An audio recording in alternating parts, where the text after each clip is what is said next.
அனைவருக்கும் வணக்கம். நான் சௌதரி தமிழரசன் பேசுகிறேன்.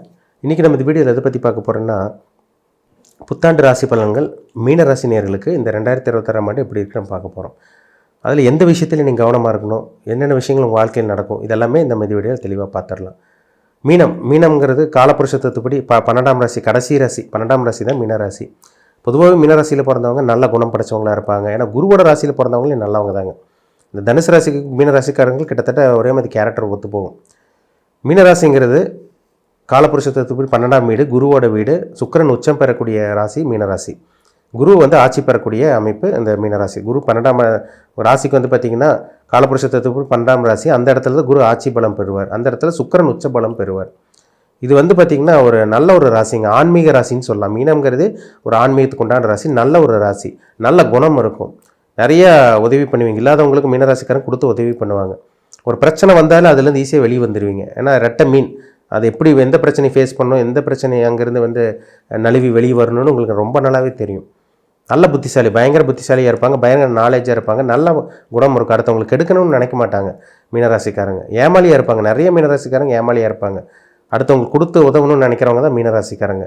ஆன்மீக எண்ணம், ஆன்மீக சிந்தனை, அதே மாதிரி விட்டு கொடுத்து போகிறது, அடுத்தவங்கள்ட்ட அட்ஜஸ்ட் பண்ணி போகிறது, இந்த மாதிரி நிறைய நல்ல குணம் மீனராசிக்காரங்களுக்கு இருக்கும். ஏன்னா சந்திரன் பார்த்திங்கன்னா எந்த இடத்துல இருக்காரோ அதுதான் ராசி. அப்போ குருவோட வீட்டில் இருக்க சந்திரன் நல்ல குணமும் நல்ல மனமும் நல்ல உடல் அமைப்பும் உங்களுக்கு கொடுத்துருப்பார்.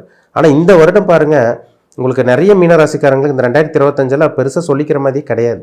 நிறைய பேர் ஹெல்த் இஷ்யூஸ், ஹெல்த் பிரச்சனை சந்திச்சிங்க. அடுத்தவங்களுக்கெல்லாம் அட்வைஸ் பண்ணிட்டு இருக்காங்க மீனராசிக்காரங்க. ஆனால் உங்களுக்கே நிறைய பேர் அட்வைஸ் பண்ணுற அளவுக்கு நிலைமை அந்தளவுக்கு படுமோசமாக போயிடுச்சு. ஏன்னா ஏகப்பட்ட பிரச்சனை, ஏகப்பட்ட சிக்கலை சந்திச்சிருக்கீங்க. ஏன்னா ஜென்ம சனி உங்களை போட்டு ஆட்டி படைச்சிருச்சு. உங்களை போட்டு ஒரு உருட்டு எடுத்திருப்பார், உங்களை புழிஞ்சு எடுத்திருப்பார் சனி. ஏன்னா ராசி மேலே சந்திரன் மேலே சனி வந்ததுன்னா இருட்டுக்குள்ளே போய் மாட்டின மாதிரி இருக்கும். 4 பக்கம் என்ன சுற்றி 4 பக்கம் என்ன நடக்குதுன்னு தெரியாமல் இருக்கும். கூட இருக்கவங்க குளிப்பறிப்பாங்க, கூட இருக்கவனே ஏமாற்றுவான், நண்பர்கள் உங்களை விட்டு விலகி போயிருப்பாங்க. பணத்துக்காக நிறைய துரோகத்தை சந்திச்சு இருந்திருப்பீங்க. நிறைய துரோகம் உங்களுக்கு நடந்திருக்கும். யார் நல்லவங்க யார் கெட்டவங்கன்னு உங்களுக்கு தெரிஞ்சிருக்கும்.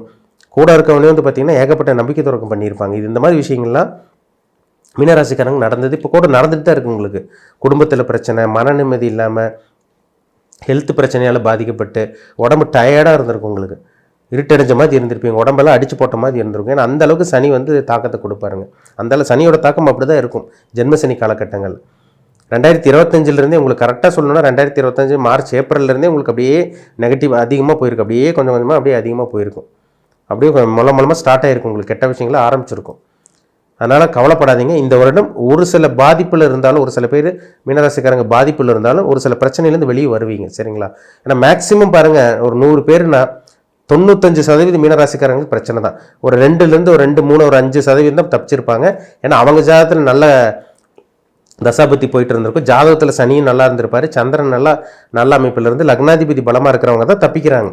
பொதுவாக லக்னாதிபதி நல்லா இருந்து, ராசிநாதன் நல்லா இருந்து, ராசி நல்லா இருந்து, சனி ஜாதகத்தில் சுபகிரகங்களோட சம்மந்தப்பட்டால் 7.5 சனியில் பெரிய பாதிப்பு இருக்காது. அது யாருக்கு அமையும்னா எல்லாத்துக்கும் அமைஞ்சிடாது. 100 பேர்னா ஒரு 2 ஒரு 3 பேரில் ஒரு 5 பேருக்கு தான் அமையும். அவங்க தான் ஒரு சில பேர் தான் நல்லா இருக்காங்க, வீடு வாங்கியிருக்காங்க, சொத்து வாங்கியிருக்காங்க, நிலம் வாங்கியிருக்காங்க, கல்யாணம் பண்ணியிருக்காங்க, நல்ல ஒரு நிம்மதியான வாழ்க்கையை வாழ்கிறாங்க. இது எல்லாத்துக்கும் அமையாது. 95% 95% மீனராசிக்காரங்களுக்கு பிரச்சனை தான், பஞ்சாயத்து தான், கோர்ட்டு கேஸ் பிரச்சனை, அசிங்கமான வேலையில் நிம்மதி இல்லை, வேலையில் ஒர்க்லோடு உங்களுக்கு அதிகமாக இருக்குது, உங்களை யாருமே புரிஞ்சிக்க மாட்டாங்க, வேலை செய்கிற இடத்துலலாம் உங்களை புரிஞ்சிக்கவே மாட்டானுங்க. அந்த மாதிரி விஷயந்தான் உங்கள் வாழ்க்கையில் போயிட்டு இருக்குது. இதெல்லாமே இந்த வருஷம் மாறும், கவலைப்படாதீங்க. ஏன்னா ராசியில் இருக்க சனி பார்த்திங்கன்னா ஏகப்பட்ட சோதனையும் ஏகப்பட்ட பிரச்சனையும் கண்டிப்பாக உங்களுக்கு கொடுத்துருப்பார். இந்த வருடம் ஜூன் மாதம் பாருங்கள், உங்களுக்கு ராசிக்கு 5ஆம் இடத்துக்கு குரு வந்துடுறார். உங்கள் ராசிநாதனே குரு தான். அவர் 5ஆம் இடத்துக்கு போய் உச்ச நிலை அடைகிறார். உச்சம் பெற்ற குரு உங்கள் ராசியும் பார்க்குறாரு, சனியும் பார்த்துடுறார். இதெல்லாம் ஒரு நல்ல ஒரு அமைப்பு தாங்க. சரிங்களா? அது 12ஆம் இடத்துல இருக்க ராகு உங்களுக்கு 6ஆம் இடத்துல இருக்க கேதுவெல்லாம் பெருசாக டிஸ்டர்ப் பண்ணாது. உங்களுக்கு தொந்தரவு கொடுக்குறதே சனி தான். ஒரு சில பேத்துக்கெல்லாம் ஜாதகத்தில் 6, 8 தசாபுத்தி நடந்துட்டு இருக்கும். அவங்களுக்கெல்லாம் நிலமை ரொம்ப ஒஸ்ட்டுன்னே சொல்லாங்க. படுமோசம், படாத பாட்டுப்பட்டு இருக்காங்க. அவங்களுக்கு தான் அசிங்கமான பிரச்சனை, குடும்பத்தில் பிரச்சனை, நிம்மதி கிடையாது, சரியான தூக்கம் இல்லை. இல்லை வீட்டில் பாருங்கள், நிறைய மீனராசிக்காரங்க வீட்டில் பெட்ரூம்லேயும் பாத்ரூம்லேயும் போய் தனியாக அழுதவங்க தான் ஜாஸ்தி. வெளியே சொல்ல மாட்டாங்க, அவங்க அழுகிறது வெளியே சொல்ல மாட்டாங்க. ஏன்னா மீனராசிக்காரங்களோட குணம் அப்படி, வெளியே சொல்ல மாட்டாங்க. தன்னைத்தானே வருத்தி, தன்னைத்தானே இது பண்ணி அழுதாலும் புலம்புனாலும் அடுத்தவங்கள்ட்ட அவ்வளோ சீக்கிரம் சொல்ல மாட்டாங்க, அப்படியே மறைச்சி வைப்பாங்க. அந்த மாதிரி சில பிரச்சனைகள்லாம் நடந்ததுங்க. கண்ணீர் விட்ட மீனராசிக்காரங்க ஏராளமான பேர்.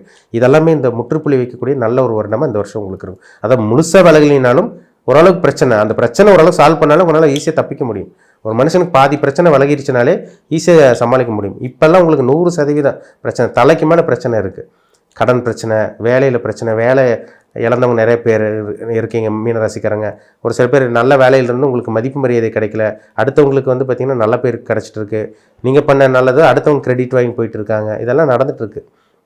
சொந்த தொழிலில் வந்து நிம்மதி கிடையாது, அப்படியே போட்டு அழுத்துற மாதிரி இருக்குங்க. மன அழுத்தம் ஜாஸ்தி உங்களுக்கு வந்துருச்சு, உங்களுக்கு ஸ்டார்ட் ஆகிருக்கு. இப்போ வரைக்கும் உங்களுக்கு அப்படி தான் போயிட்டு இருக்குங்க. ஆனால் இந்த வருடம் 2026 ஆரம்ப பகுதி கொஞ்சம் சிரமமாக தான் இருக்கும், சரிங்களா? ஜனவரி, பிப்ரவரி, மார்ச், ஏப்ரல், மே மாதம் வரைக்கும் கொஞ்சம் டஃப்பான பீரியடாக இருந்தாலும் ஜூன் மாதத்துலேருந்து பார்த்திங்கன்னா அப்படியே லேசாக சில மாற்றங்கள் அப்படியே கொஞ்சம் கொஞ்சமாக கண்ணுக்கு தெரியும். ஏன்னா 5ஆம் இடத்துக்கு வரக்கூடிய குரு உங்கள் ராசி பார்த்துருவார், உங்கள் மேலே ஒரு வெளிச்சம் போடும்.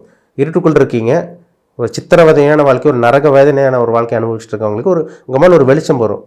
ஒரு அடித்த ஒரு நல்ல ஒரு ஃபோர்ஸான ஒரு லைட்டு, நல்ல ஒரு பிரம்மாண்டமான ஒரு வெளிச்சம், நல்ல ஒரு லைட் உங்கள் மேலே அடித்து அப்படி வெளிச்சம் பட்டால் எப்படி இருக்கும், அந்த மாதிரி ஒரு வாழ்க்கை இந்த வருஷம் உங்களுக்கு அமையும், சரிங்களா? அப்போ சனினால பெருசாக பாதிப்பு கெடுதல் பண்ண முடியாது, கெட்டது பண்ண முடியாது. அப்போ ஜூன் மாதத்திலிருந்து உங்கள் வாழ்க்கை கண்டிப்பாக மாறும். ஆரம்ப பகுதி கொஞ்சம் சிக்கலாக தாங்க இருக்கும், கவனமாக இருங்க. வேலையை விட்டுற வேண்டாம், தொழிலுக்கு எதுவும் ஆரம்பிச்சிடாதீங்க. நண்பர்கள் விஷயத்தில் கவனமாக இருங்க. லவ் பண்ணிகிட்டு இருக்கவங்களாம் ரொம்ப கேர்ஃபுல்லாக இருக்கணும்.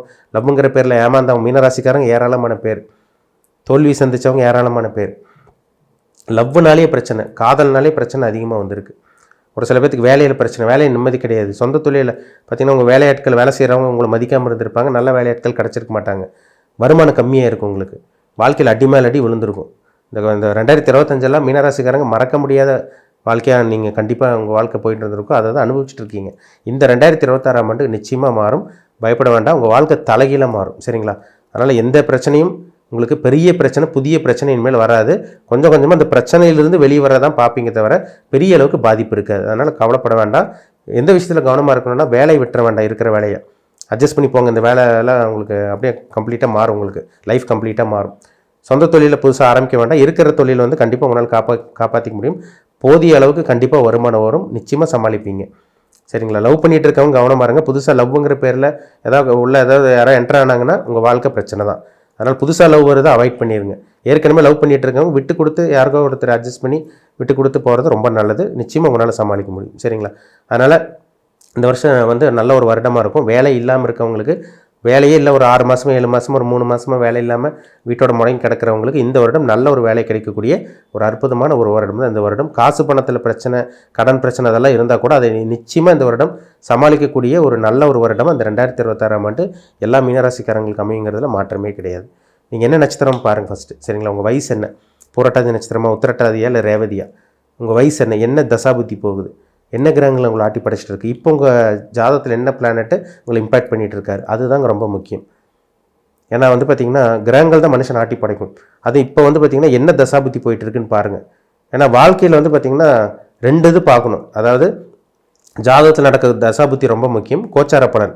கோச்சார பலன் வந்து பார்த்திங்கன்னா 7.5 சனியில்னால ஒரு சில பேருக்கு 6-8 தசாபுத்தி நடக்கிறவங்களுக்கு தான் பிரச்சனை அதிகமாக இருக்கும்.